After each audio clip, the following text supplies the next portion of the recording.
Éclairage sur un sujet de l'actualité économique. Taux de change à l'indicatif à l'interbancaire et au parallèle.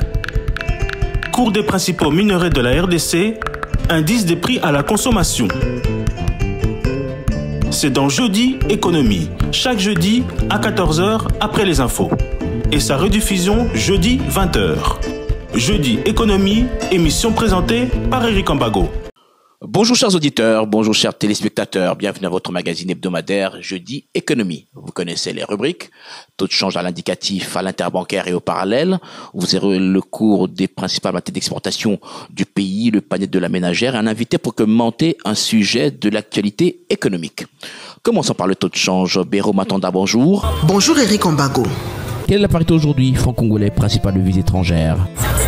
La parité franc-congolais principale des devises étrangères à l'indicatif se présente comme suit. En dollars vaut 2872,5491 francs congolais. En euros équivaut à 3350,1171 francs congolais. En francs CFA égale à 5,1072 francs congolais. Et en rand sud-africain vaut 161,9455 francs congolais. Et au marché parallèle, en dollars vaut 2883 francs congolais, en euros vaut 3360 francs congolais et en francs CFA vaut 4,7 francs congolais. Et quel est le cours des principales matières d'exportation du pays? La tonne du cuivre a connu une hausse. Elle coûte 9818,50 dollars contre 9564 dollars américains la semaine passée. Le coût de la tonne du cobalt a enregistré encore une baisse. Il coûte 33 630,8 dollars contre 33 812,20 dollars américains il y a une semaine. L'once d'or est vendue à partir de 3 393,88 dollars contre 3 347,79 dollars américains la semaine dernière. Le baril du pétrole revient à 65,41 dollars contre 66,67 dollars américains la semaine passée. Et enfin, une tonne de cacao est vendue à partir de 8149 dollars contre 8567 dollars américains la semaine dernière. Merci Rachel, si on vous retrouve avant la fin de l'émission pour le panier. Merci Béro, maintenant on vous retrouve avant la fin de l'émission pour le panier de la ménagère. La RDC a un potentiel énorme dans tous les secteurs, mais le taux d'investissement est faible. En 2022, par rapport au projet agréé via le code d'investissement, on avait un volume d'environ 5,12 milliards de dollars américains. En 2023, le volume a fortement baissé à environ 1,95 milliard de dollars américains, marquant ainsi une baisse de 62%. Jeudi Économie. Alors, comment booster dans ce cas l'investissement en RDC? Jeudi Économie reçoit pour vous le directeur général pour la RDC de KPMG, Monsieur Louison Kiyombo, bonjour. Bonjour, Monsieur Ambago. Vous êtes directeur général pour la RDC de KPMG. Oui. C'est quoi KPMG? KPMG, c'est un cabinet d'audit international parmi les 4 grands qu'on appelle... en fait, l'origine du nom, c'est l'ensemble de 4 noms de ceux qui avaient commencé, mais aujourd'hui, KPMG, c'est devenu un nom, KPMG. C'est à travers le monde, nous sommes dans plus de 150 pays, nous sommes un chiffre d'affaires global de autour de 50 milliards de dollars. Et en RDC, on est là depuis 1984. C'est pas un sigle KPMG, non? Non, c'est pas un sigle, c'est un nom. Ce n'est plus un sigle, c'est un nom. Alors, comment... Avant qu'on puisse en arriver là, c'était Clevert, Pitt, Marvick et Gordon, qui sont les 4 associés qui avaient créé. Mais aujourd'hui, on a figé ça en un nom, KPMG. Qui est essentiellement dans quel secteur? Qui est dans le secteur financier, l'audit des entreprises. Donc, nous contrôlons les entreprises et nous les conseillons en matière de gestion et en matière de fiscalité. Et comme commissaire aux comptes, nous vérifions si les états financiers des entreprises sont bien tenus. Vous êtes invité également par les services de l'État. Nous sommes aussi en travaillant avec les bailleurs de fonds, par exemple la Banque mondiale, le Fonds monétaire international. Nous travaillons avec la Banque africaine de développement lorsqu'ils financent l'État. Et l'État lui-même aussi, quand il a des conseils qu'il a besoin de nous, de chez nous, Nous travaillons avec lui. Il y a déjà des études réalisées remarquables pour l'État congolais déjà? Oh, bien sûr, plusieurs. La mise en place de beaucoup de réformes qui ont été faites. La mise en place, par exemple, lorsque vous avez vu la loi sur le numérique, vous voyez que c'est le ministère du numérique qui le porte, mais nous avions accompagné l'État dans ces domaines-là avec l'appui de tout notre réseau français, francophone et anglophone. Quelles sont les conditions pour que vous puissiez accompagner? Nous sommes un fournisseur de services. Donc, lorsque nous travaillons avec les sociétés ou l'État, nous nous convenons sur les conditions et ils nous payent pour ça. Le coût est plus élevé que les autres organisations? Non, non, parce que nous restons justes, parce que il faut comprendre d'abord que le métier d'auditeur, c'est un métier qui est réglementé au niveau mondial. Donc, nous avons des normes que nous respectons et il nous est même interdit de surfacturer nos clients. Nous facturons nos prestations en fonction des heures passées et il est difficile que que quelqu'un puisse dire que les coûts sont trop élevés parce que nous nous convenons même avec nos clients avant de commencer chaque mission. Ça peut aller de combien à peu près, le plus bas et le plus haut? Ça peut aller de $1000 à 10 millions de dollars. Ça dépend. Donc, un opérateur économique, une PME peut également vous solliciter? Bien entendu. Même des petites sociétés. Nous, ce que nous faisons d'ailleurs, nous encourageons des petites sociétés qui ne... Vous savez, aujourd'hui, le problème que nous avons aussi dans l'organisation des petites entreprises, c'est que les gens veulent tout faire pour eux. Il y a des choses que vous ne pouvez pas faire pour vous. Vous êtes concentré dans une production, vous donnez des services, des choses comme suivre les impôts, gérer vos finances, vous les donnez à quelqu'un.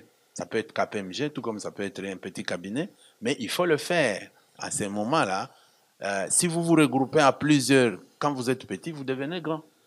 C'est comme ça que nous avons accompagné la Banque mondiale, par exemple, dans le projet Transform, où on est en train de transformer des opérateurs congolais, des femmes entrepreneurs à qui la Banque mondiale a donné des financements.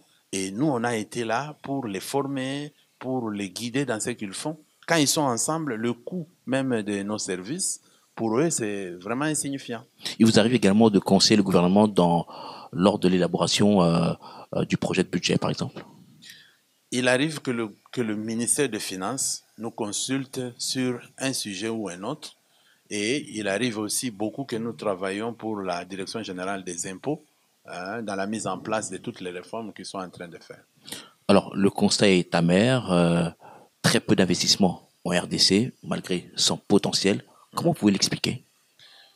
Il y a plusieurs facteurs qui contribuent à cela. Comme vous savez, l'argent n'aime pas le bruit des bottes. L'argent ne circule pas là où le propriétaire ne se sent pas en sécurité. Et puis, l'argent ne circule pas là où il n'y a pas d'infrastructure.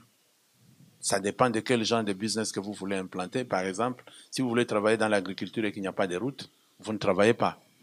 Le chemin de fer, vous ne travaillez pas. Même les minéraux.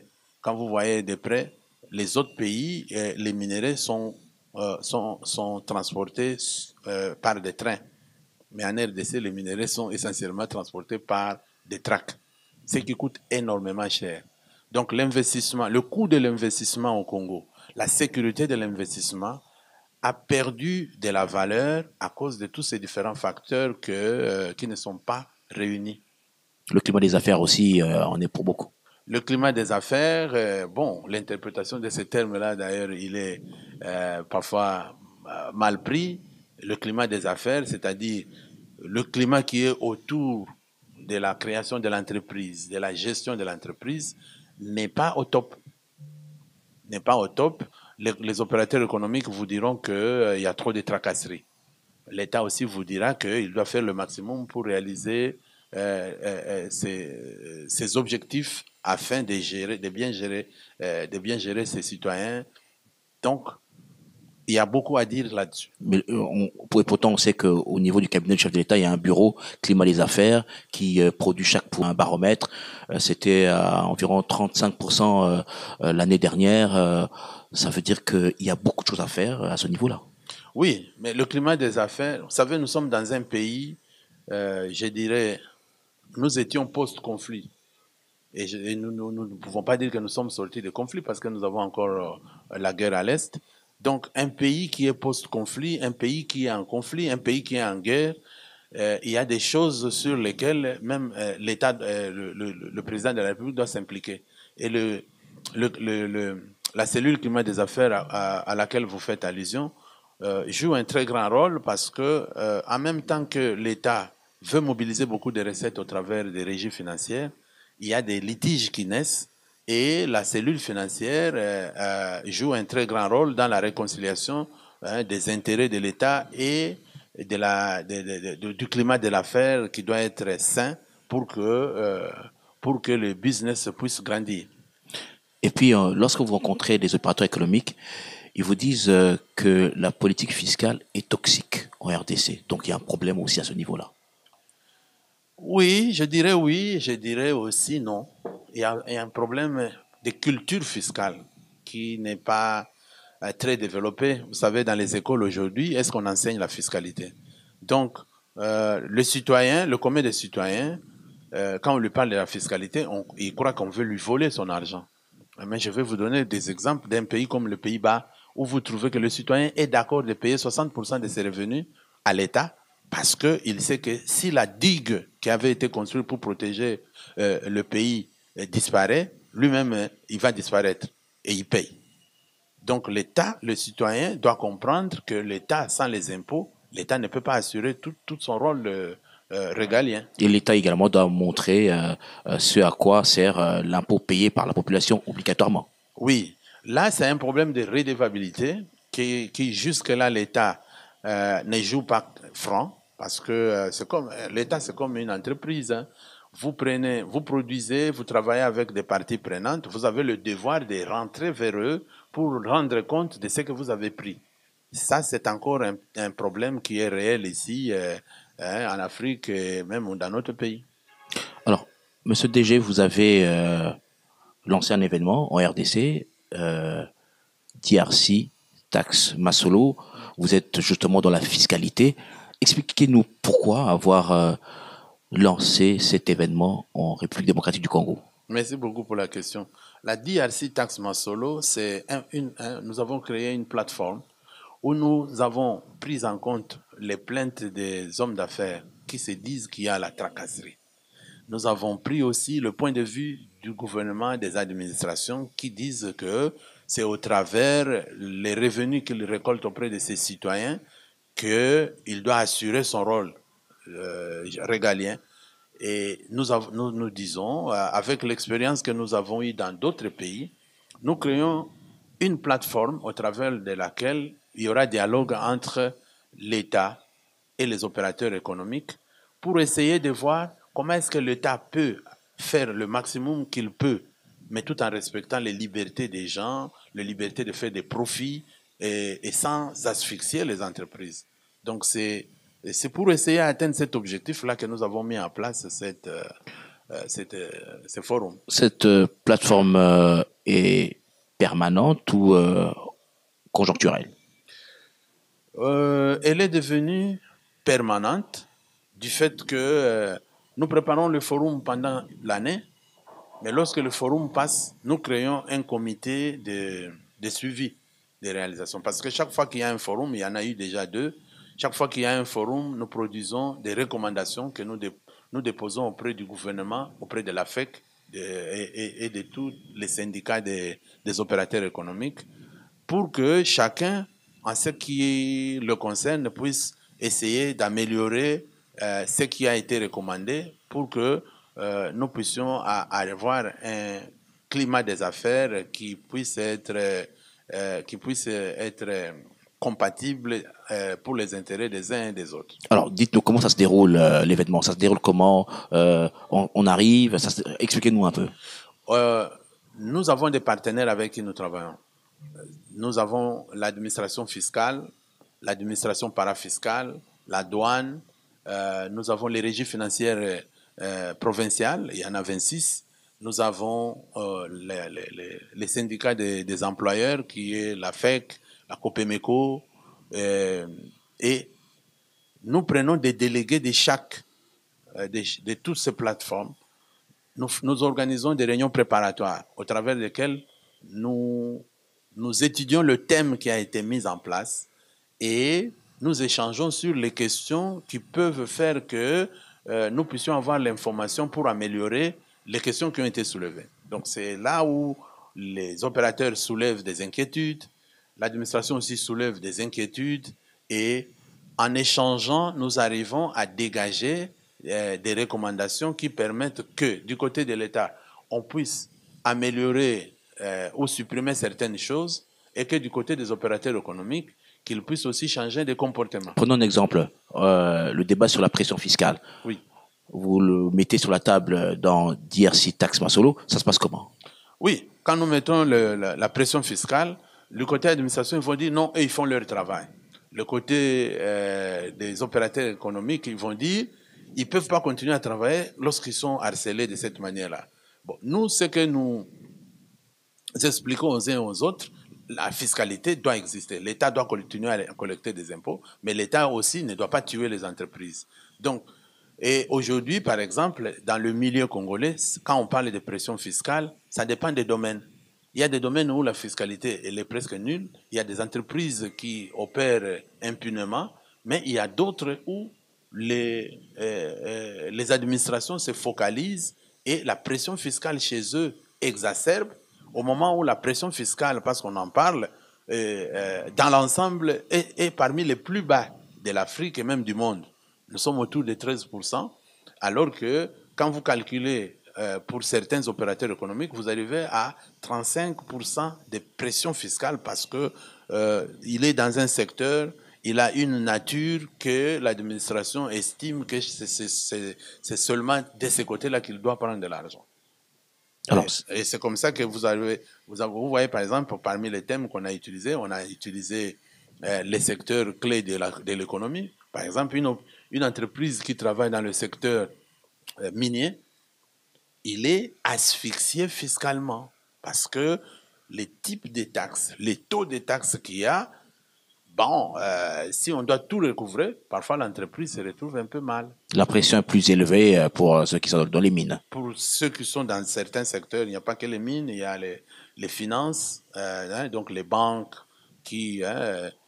parce que, au fait, l'administration fiscale, avec les moyens actuels qu'elle a, ne sait pas aller chez tout le monde.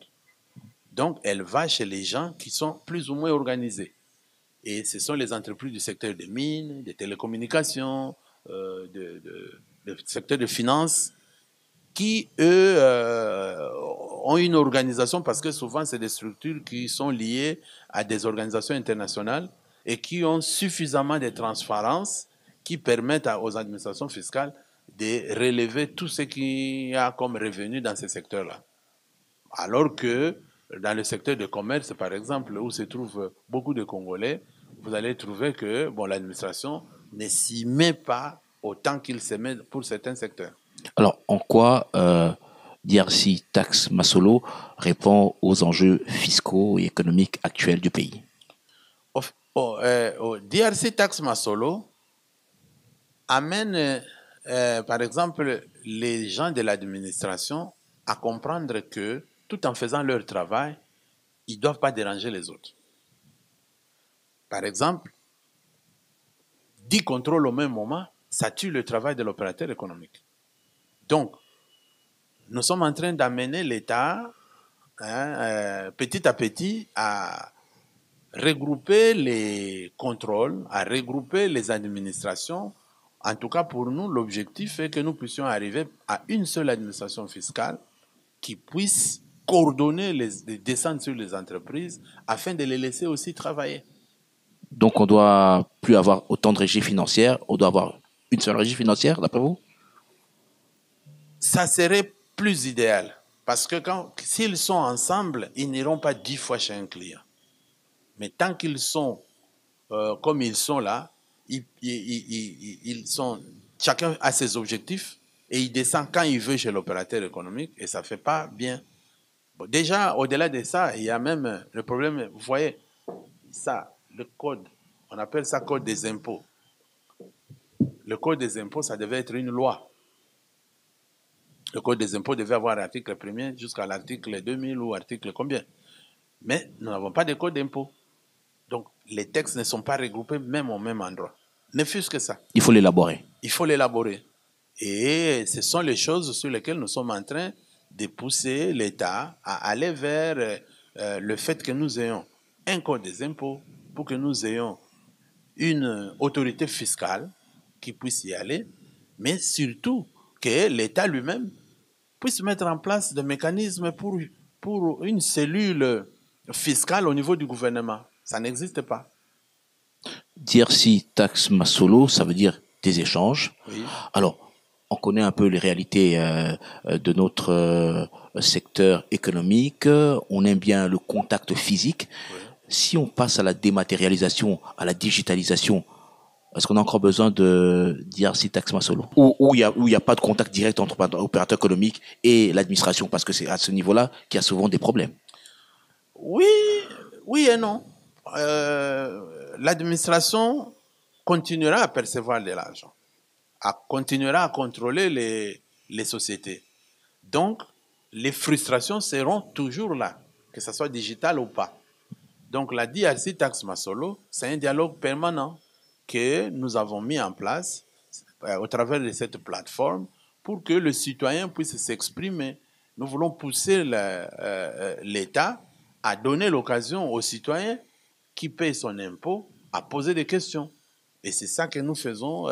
Et ça la digitalisation n'affectera pas l'existence des DRC Tax Masolo. Donc, KPMG veut s'inscrire comme un acteur stratégique dans la fiscalité congolaise et peut-être africaine aussi. Oui, bien sûr.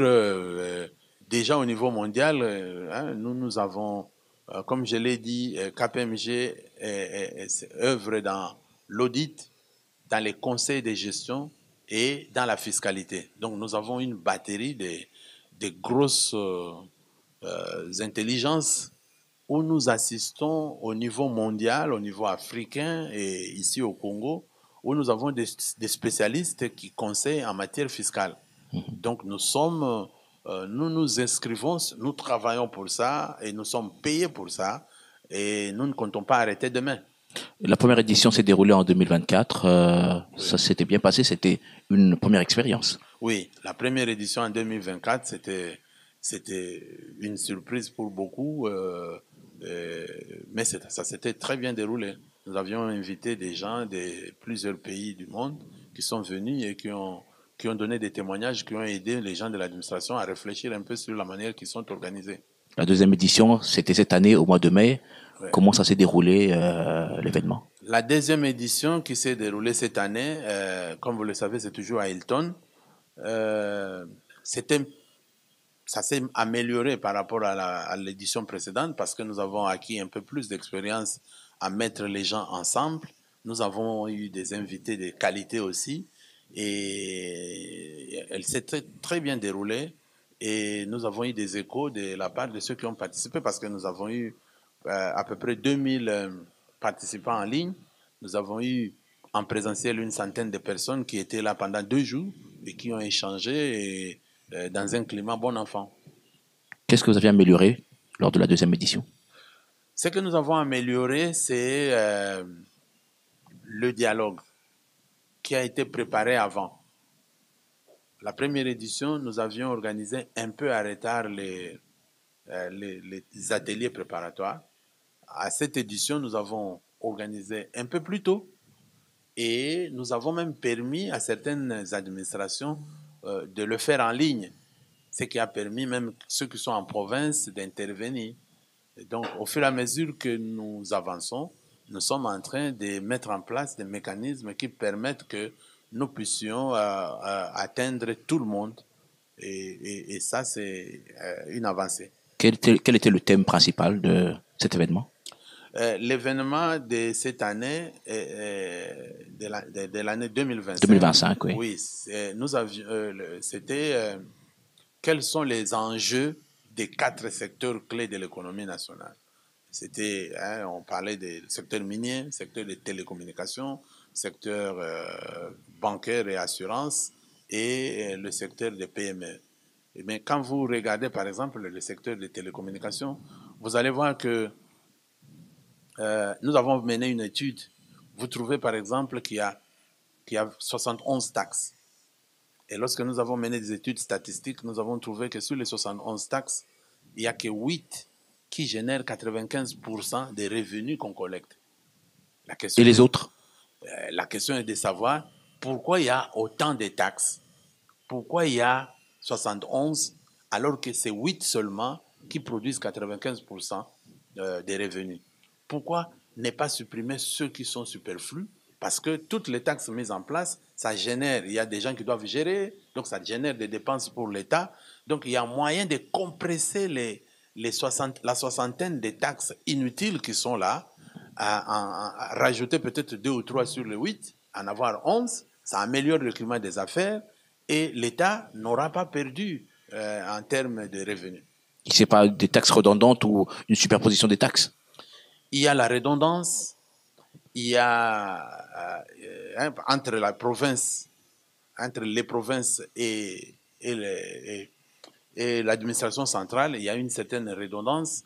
Et il y a, même au niveau central, il y a une multiplicité, une duplication des taxes qui font que, si je vous donne l'exemple, vous voyez la pylône qui porte qu'on appelle des antennes de télécommunications. À un niveau, on l'appelle pylône, à un autre, on l'appelle antenne, et on doit payer sur les deux. On paye pour le pylône, on paye pour l'antenne. Alors que c'est la même chose. Donc, il y a vraiment des choses qu'il faut... C'est intentionnel ou c'est une façon de soutirer de l'argent auprès des opérateurs économiques? Au fait, c'est l'organisation de la politique fiscale de l'État qui entraîne à cela.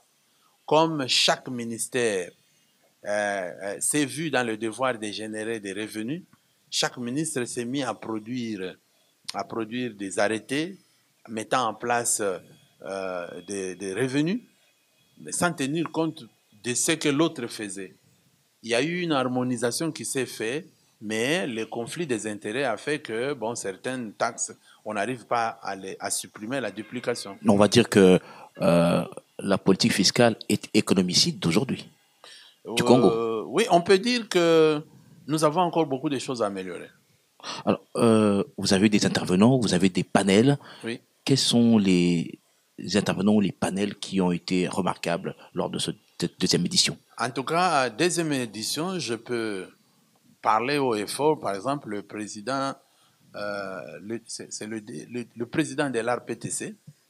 Il a été très remarquable et très attentif en même temps. Dans les analyses qui ont été faites, il y a la présidente du groupe Glencore qui a marqué l'auditoire avec son intervention, une dame qui parle très calmement, mais qui a vraiment touché le cœur des autres. Il y a le directeur général de FOGEC, vous connaissez le FOGEC, le fonds de garantie pour l'entrepreneuriat, qui était là et dont l'intervention a été très remarquable. Mais vous avez aussi parmi les gens de l'administration, il y a eu des gens de la DGRAD, un certain monsieur Kambili qui a brillamment parlé et qui a été apprécié même par les opérateurs économiques. Donc c'est pour dire que on est en train de créer un élan, que ce soit du côté des opérateurs économiques qui se plaignent de l'administration ou de l'administration qui se plaignent des opérateurs économiques ou qui se plaignent des conditions de travail. Parce que les challenges, ce n'est pas seulement récolter les taxes, mais même les conditions dans lesquelles les agents travaillent intéressent beaucoup la DRC Tax Masolo. Il y a eu certainement des recommandations sorties des différents ateliers. Quelles sont les principales recommandations? Oui, la principale recommandation que je peux dire, c'est par exemple, la mise en place de la cellule fiscale au niveau du gouvernement, au niveau du ministère des Finances. C'est vraiment une recommandation très, très capitale. Et heureusement, aujourd'hui, on a un ministre des Finances qui est un financier, qui est un ancien du ministère des Finances et qui connaît les enjeux et qui comprend. Et là, bientôt, là, j'ai appris qu'ils vont faire un forum qui parle justement de la mise en place d'une cellule fiscale. Donc, ça veut dire que nos recommandations ont écho auprès du gouvernement. Donc, je peux dire aussi, par exemple, les opérateurs économiques ont recommandé qu'on puisse améliorer la gestion de la prime qu'on donne aux agents. Hein, les aviseurs, qu'on définisse et qu'on publie quelles sont les conditions pour que les gens sachent. Parce que comme ça se passe un peu pas d'une manière transparente, les gens se permettent, n'importe qui peut devenir aviseur, c'est ce qui n'est pas bien. Alors, donc, cette cellule fiscale, ça fera pas double emploi parce que on a des services qui sont dédiés à cette affaire, à ce travail, pour ce travail. Justement, c'est ça le problème. La cellule fiscale, c'est elle qui doit définir la politique fiscale du pays. Mais par contre, les administrations fiscales exécutent la politique qui a été définie par le ministère des Finances. Donc, les administrations fiscales sont chargées de faire le suivi des lois, des budgets, comment réaliser les revenus de l'État. Mais celui qui définit la politique de l'État, c'est le ministère des Finances. Mais cette cellule peut également être logée au sein du cabinet du ministre des Finances. Oui, ça doit être pas au sein du ministère du cabinet, mais plutôt au sein de l'administration des Finances. Bien sûr, sous la tutelle du ministère des Finances. Et une cellule fiscale, c'est elle qui est un cerveau pour créer pour canaliser les impôts et les taxes qui doivent être mises en place avec des études statistiques qui doivent les aider à anticiper sur les besoins des financements que le gouvernement a, quelle quantité d'argent qu'il doit récolter auprès des citoyens, auprès de qui. Et tout cela, c'est le ministère des Finances qui doit imaginer cela. Alors, au cours de cette édition, des engagements ont été pris, j'imagine, de part et d'autre, du côté des opérateurs économiques, du côté de l'administration fiscale. Quels sont les engagements que les uns et les autres ont pris? Déjà, nous avons remarqué le niveau des débats, la qualité des débats s'est améliorée parce que les uns et les autres reconnaissent les faiblesses qui ont été soulevées par l'autre partie. Et donc, ce qui fait que nous croyons qu'avec les prochaines éditions, les gens vont continuer à s'améliorer. Et les engagements que les gens ont pris, par exemple l'administration fiscale, elle vous dit, bon, elle-même, elle est déjà en train de travailler en interne. Il y a des commissions qui ont été mises en place pour essayer de mettre en place certaines choses. Par exemple, parmi les recommandations, il y a eu le fait que lorsqu'on dépose des avis de redressement, avant de les communiquer aux assujettis, les opérateurs ont dit qu'il y a un contrôle qualité. Parce qu'il peut y avoir des agents qui ont mal fait leur travail, mais s'il y a un comité qui fait le contrôle qualité de ces avis de redressement, ça fera que certaines choses seront réglées pour éviter de créer les litiges. Et ça, l'administration fiscale est en train de mettre en place. Donc, ce sont des engagements que les gens ont pris. Bon, évidemment, la DRC Taxe Masolo, c'est une structure pas contraignante. Ça vient de consentement des parties. Et les opérateurs économiques aussi ont reconnu le fait qu'ils ont le devoir d'accueillir les gens qui viennent les contrôler, mais de se structurer de sorte qu'ils soient capables à bien répondre aux questions de l'État.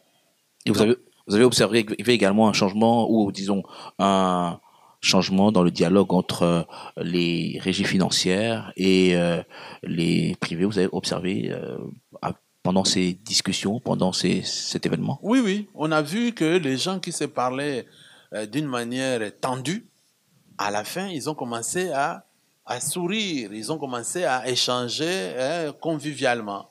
Ce qui fait que, donc, les uns et les autres ont compris que chacun doit jouer son rôle, mais sans mais pousser l'autre à ne pas trop déranger le travail de l'autre. C'était important qu'ils parlent ensemble. Et dans ce dialogue, c'est KPMG qui fait quoi? La médiation ou la facilitation? KPMG fait la facilitation. KPMG a des experts qui comprennent, parce que nous, nos experts fiscaux, ils travaillent au jour le jour avec les opérateurs économiques, ils les accompagnent auprès des administrations fiscales. Donc, nous connaissons et l'administration fiscale, leur mode opératoire, et nos clients, les opérateurs économiques, nous connaissons aussi leurs faiblesses. Ce qui fait que nous nous sommes mis au milieu du village pour essayer de ramener les deux parties à comprendre l'utilité de chaque partie. Alors, c'est beau, on organise un événement, on prend des engagements. Le dur, c'est le suivi, c'est l'application. Est-ce qu'il y a un mécanisme pour le suivi des recommandations qui sont formulées à l'issue de ces éditions de DRC Tax Masolo? Oui, il y a un comité de suivi qui comprend des représentants des KPMG, des administrations fiscales, des syndicats patronaux. C'est 6 personnes qui sont là-dedans en train de suivre, parce que les recommandations sont déposées au bureau du président de la République, au bureau du Premier ministre, au bureau du ministre des Finances et chez les partenaires, donc toutes les administrations. Donc, ce comité est chargé de suivre auprès de tous ces organes, toutes ces institutions, pour que les recommandations produisent les effets souhaités. Il rappelle à l'ordre aussi parfois les uns les autres. Non, nous n'avons pas le rôle de rappel à l'ordre, mais nous avons le rôle de rappeler les recommandations. Lorsque nous voyons, par exemple, que quelque chose est fait qui n'est pas, qui ne respecte pas les recommandations qui ont été soulevées, ce comité a le rôle de rappeler à cette autorité ou à cette partie prenante que n'oubliez pas ce que nous avons mis en place comme recommandation. Ou de dire que, bon, aujourd'hui, nous sommes déjà arrivés à telle période. Par exemple, là, le budget est en train d'être préparé. Ça veut dire que la loi des finances aussi est en route. Qu'est-ce qui a été fait pour que les recommandations que nous avons soulevées puissent avoir un écho, par exemple, dans la loi des finances 2026? Alors, comment vous évaluez la collaboration avec vos partenaires et les sponsors? Ça s'est bien passé ou... Oui, je peux dire, parce que les partenaires, ils ont été vraiment ouverts avec nous. Les partenaires ont été collaborants. Ils mettent à notre disposition ils nous mettent à notre disposition des experts qui viennent participer aux travaux, même préparatoires. Et les sponsors, de leur côté, ils mettent à notre disposition des moyens. Vous savez, un tel forum, ça coûte beaucoup d'argent. Ça coûte combien? Bon, ça dépend des participations, mais le minimum, c'est combien? En tout cas, le minimum, c'est $200 000. Hein? Le minimum. Si vous faites moins de participants, vous pouvez aller jusqu'à 200 000, mais sinon, si vous voulez faire un forum où il participe 500 personnes, vous pouvez facilement arriver à 400 000 $. L'argent vient d'où? C'est KPMG avec... L'argent, KPMG donne une partie et les sponsors donnent... c'est beaucoup plus les sponsors qui financent. Et KPMG gagne quoi dans... KPMG gagne la facilitation de son travail, la facilitation de la vie de ses clients. Et KPMG gagne aussi en visibilité, parce que au travers de ce forum, nous instruisons même les étudiants, parce que nous invitons même les étudiants à ce forum, ce qui fait que ceux qui ne connaissaient pas le rôle que KPMG peut jouer dans la société, ceux qui ne connaissaient pas le métier d'audit, ceux qui ne connaissaient pas le métier de fiscaliste, apprennent, et ça leur donne le goût de s'orienter vers ces secteurs. Parce que vous savez, il est difficile d'avoir des fiscalistes aguerris sortis de l'école. Donc, au jour d'aujourd'hui, les gens qui ne connaissaient pas le secteur de la fiscalité peuvent s'orienter facilement vers les domaines de la fiscalité. Donc, nous y gagnons. Alors, on a parlé de 2025, 2026, l'année prochaine. Il est prévu la 3e édition de ce DRC Tax Masolo. Quels seront les grands objectifs pour cette 3e édition? On va dire, l'enfant commence à grandir. Oui. Au fait, nous sommes dans la continuité de la logique d'arriver à mettre en place un système fiscal qui n'étouffe pas les opérateurs économiques, mais qui profite aussi au pays pour que l'État puisse récolter plus de revenus. Alors, dans la version de 2026, nous sommes en train de faire des analyses pour voir les exemptions, les exonérations qu'on accorde. Ça a quel bénéfice sur l'économie du pays? Donc, nous allons faire venir des experts des autres pays qui, avant, ils avaient beaucoup d'exonérations en place. Aujourd'hui, ils n'en ont plus. Quel est l'intérêt d'avoir plus d'exonérations ou de ne pas les avoir? On a déjà en place le Code des investissements qui accorde des avantages fiscaux. Mais aujourd'hui, on vous parle aussi des zones spéciales, des zones économiques spéciales. Et il y a des partenariats publics privés aussi qui accordent des avantages. Et il y a le secteur minier déjà a des conditions qui sont particulières. Est-ce que tout cela contribue à qu'est-ce que l'État y gagne? Qu'est-ce que le pays y gagne? Nous voulons arriver à démystifier cela. Mais est-ce qu'il ne faut pas aujourd'hui repenser la politique fiscale de la RDC? Je donne un exemple, par exemple. On dit à Kinshasa, par exemple, l'IRL, c'est 22% du loyer. Oui. Ce n'est pas exorbitant. Aujourd'hui, c'est quasiment 10-15% de Quinois qui payent l'IRL. On dit 22%, c'est beaucoup. Est-ce qu'on ne peut pas revoir ça aussi dans cet exercice de révision de la politique fiscale?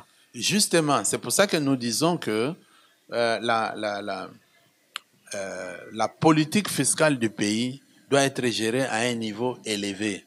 Ce n'est pas chaque province qui doit penser à ça parce que ça va étouffer la population. Donc, et puis vous savez, nous avons dans ces pays des problèmes aussi, même de connaître des statistiques. Aujourd'hui, les statistiques, c'est un problème. Les projections économiques, les business plans, vous savez que pour que un opérateur économique puisse bien se déployer à un endroit, il doit faire un business plan. Mais il se base son business plan sur quels chiffres? Est-ce que nous avons des chiffres vrais? Donc, au niveau central, au niveau du ministère des Finances, cette cellule-là va essayer de se mettre au-dessus de la mêlée et avec toutes les statistiques qu'ils peuvent avoir, il y a moyen de revoir certains taux des impôts. Vous voyez, par exemple, l'île Maurice. L'île Maurice avait le même niveau de taux d'impôt comme chez nous. Aujourd'hui, ils sont à 15%. Ils font 10 fois plus de recettes que quand ils étaient à 30%. Donc, c'est un problème d'organisation. Et je crois qu'on est en train d'y aller petit à petit. Le gouvernement a prévu aussi l'année prochaine de mettre en place l'IPRPP, qui est l'impôt sur les revenus. Il veut séparer l'impôt sur les revenus des individus, des impôts des sociétés. C'est aussi des choses, des réformes qui peuvent produire des effets escomptés. Alors, l'édition 2026, il y aura des innovations, vous aurez plus de partenaires, des invités? Oui. L'année prochaine, on aura plus d'invités, plus des invités qui viennent de l'extérieur. Et nous aurons aussi plus d'invités qui viennent de l'intérieur du pays.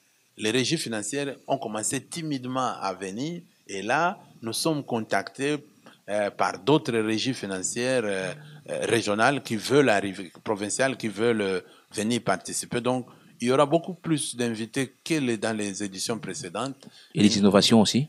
Bien entendu, parce que là où on dit des chocs des idées, jaillit la lumière. Donc, plus de têtes, plus d'idées. Et c'est sûr qu'il y aura plus d'innovation qu'avant. La thématique aussi déjà bouclée ou vous êtes en train d'étudier? Oui, la thématique, comme je l'ai dit, nous allons analyser les exemptions et leur impact sur l'économie du pays.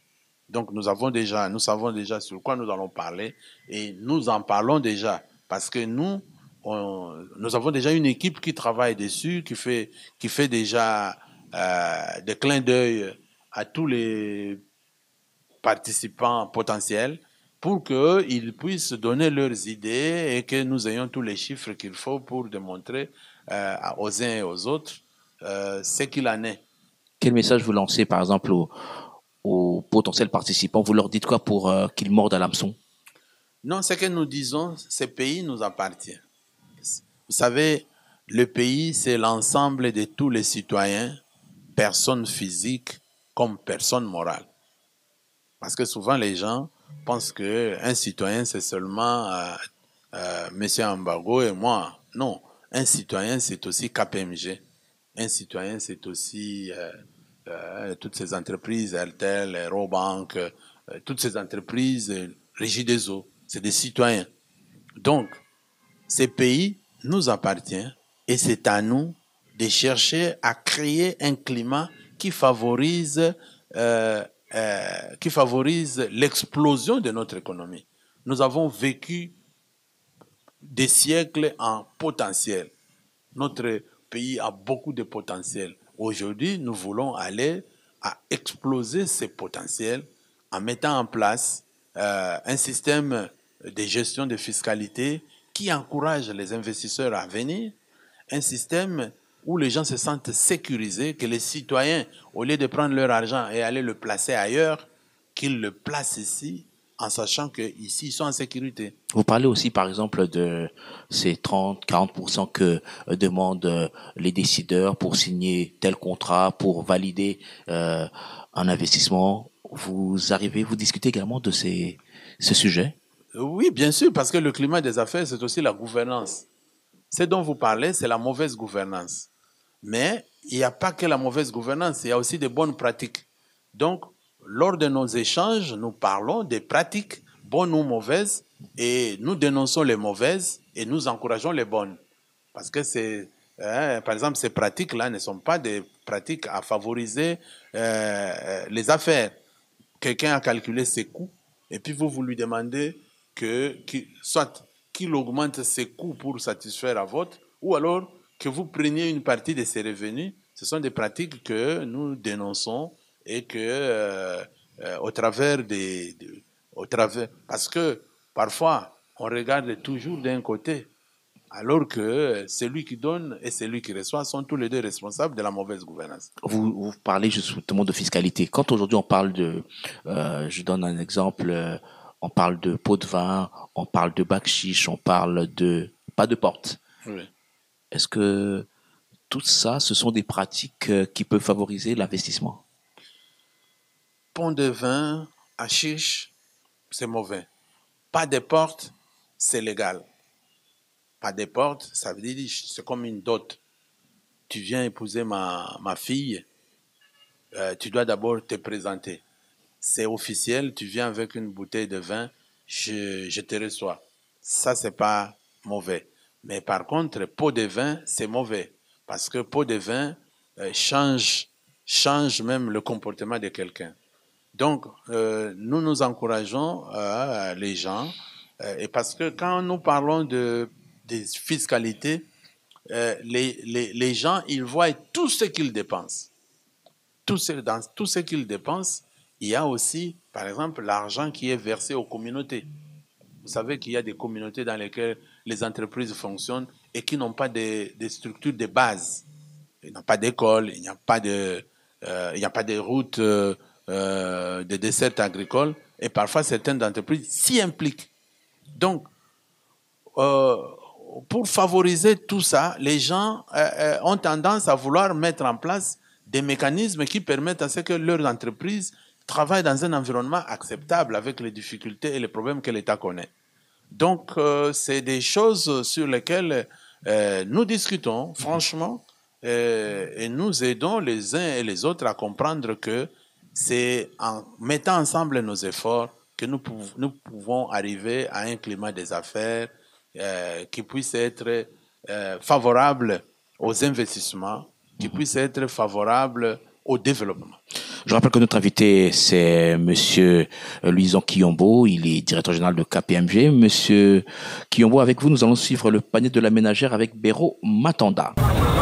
Les prix de produits de base sont répartis de la manière suivante cette semaine. Un sac de semoule coûte 70 à 75 000 francs congolais selon la qualité. La mesurette ou sakombi se négocie à partir de 2800 francs congolais. Il va jusqu'à 3000 voire 4000 francs congolais selon la qualité de la semoule. Une mesurette ou écolo de maïs coûte 2500. Il va jusqu'à 3000 francs congolais. Un seau de cossette de manioc se négocie à partir de 12 000 francs congolais. Une mesurette ou écolo de farine de froment coûte 5 000 francs et un pain se vend à partir de 500 francs congolais. Un sac de riz de 25 kg coûte 70 000 francs congolais. Il va jusqu'à 72 000 francs congolais.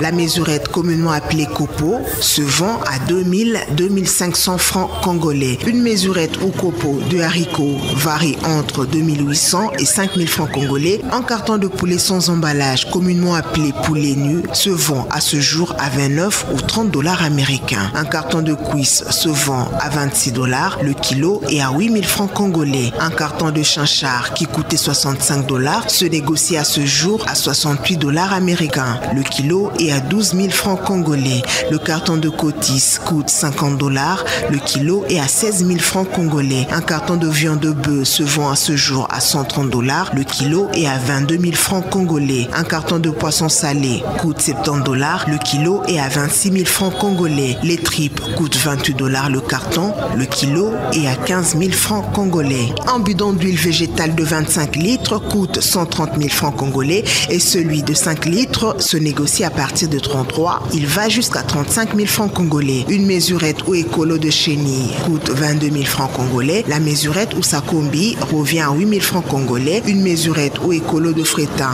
appelée communément dakala, coûte 30 000 francs congolais. La mesurette ou sakombi se négocie à partir de 13 000 francs congolais. Un tas de bananes plantain se vend à partir de 3 000 francs congolais. Il va jusqu'à 10 000 francs congolais. Un sakombi de sel coûte 1 000 francs congolais. Une botte de feuilles de manioc coûte 3 000, 5 000 ou 10 000 francs congolais. Celle d'oseille se négocie à partir de 1 000 francs congolais. Celle des épinards, 3 000 francs. Les feuilles de patates douces coûtent 1 000, 2 000 ou 3 000 francs congolais la botte. Un filet d'oignon coûte 40 000 francs congolais. Celui d'ail est à 80 000 francs congolais. Une gousse d'ail est vendue selon la grandeur, soit de 300 à 1000 francs congolais. Une chikwang bateki se vend de 1000 à 2000 francs congolais et un sac de braise se vend de 40 à 68 000 francs congolais.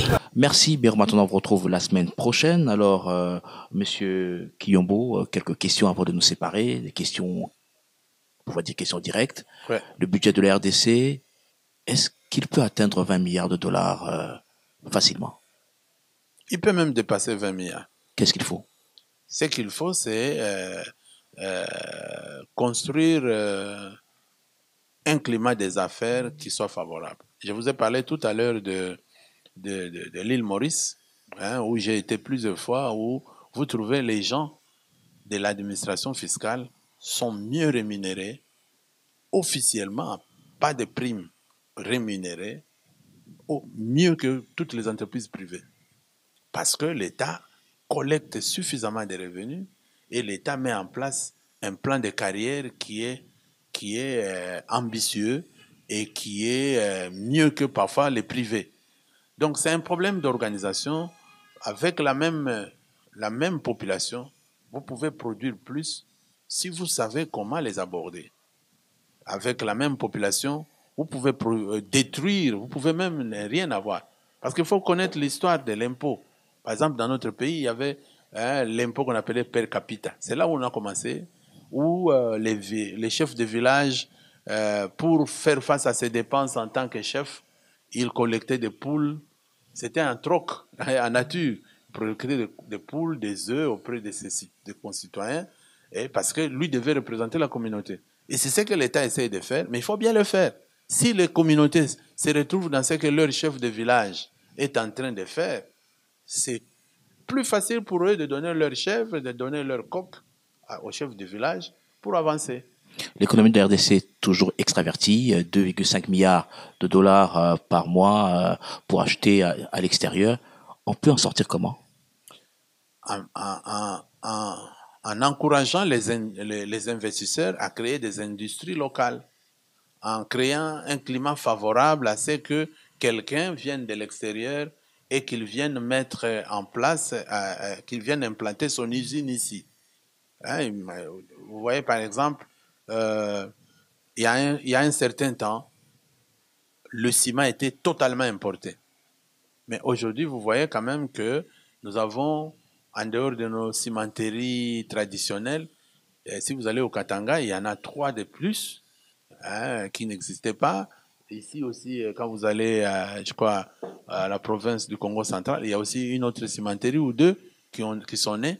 C'est en allant dans ce sens. Aujourd'hui, j'ai vu qu'il y a une usine qui produit les carreaux à Maluku. Alors, si on crée les conditions, c'est parce qu'on a créé les conditions dans les zones économiques spéciales que l'usine des carreaux s'est implantée. Alors, pourquoi on ne ferait pas autant pour les autres domaines, pour l'agroalimentaire, pour le textile? Avant, nos mamans, nos sœurs portaient CPA, portaient les tissus qui étaient produits localement. Pourquoi on est arrivé à fermer alors que notre sol peut encore produire du coton? Pourquoi nous allons acheter le coton ailleurs? Merci Monsieur Kiyombo. Dire si le rendez-vous c'est l'année prochaine, ça sera quand? C'est au mois de mai. C'est le 20 et le 21 mai de l'année prochaine. Quel message vous allez vous lancer?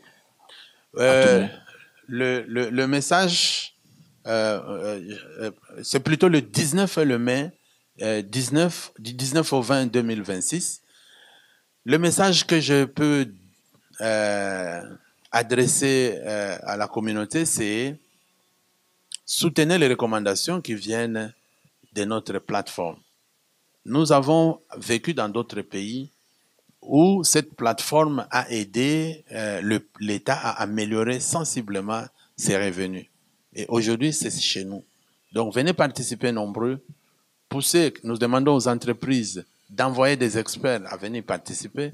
Nous demandons aux universités d'envoyer des experts à venir participer, à contribuer, au lieu d'aller critiquer à côté, qu'ils viennent participer dans une plateforme où ils peuvent parler publiquement et que nous allons converger vers l'intérêt commun. Un contact pour peut-être disons, savoir ce qu'il faut faire, un contact ou une adresse mail, quelque chose comme ça? Oui, au fait, nous avons nos bureaux d'abord. Il faut savoir que nos bureaux se trouvent sur le boulevard du 30 juin au bâtiment Equity BCDC 7e étage. Et notre point de contact, c'est Madame Valencha Kabasele, qu'on peut avoir au numéro téléphone 081 38 82 176 ou au téléphone du bureau qui est 084 39 65 200. Mais nous avons notre site internet DRC Tax Masolo. Si vous tapez seulement DRC Tax Masolo, ça vous amène sur le site. Et si vous voulez vous inscrire, il y a déjà un tag qui est là-bas où vous cliquez et vous pouvez vous inscrire sans problème. Éclairage sur un sujet de l'actualité économique. Taux de change à l'indicatif à l'interbancaire et au parallèle. Cours des principaux minerais de la RDC. Indice des prix à la consommation. C'est dans Jeudi Économie, chaque jeudi à 14h après les infos. Et sa rediffusion jeudi 20h. Jeudi Économie, émission présentée par Eric Ambago.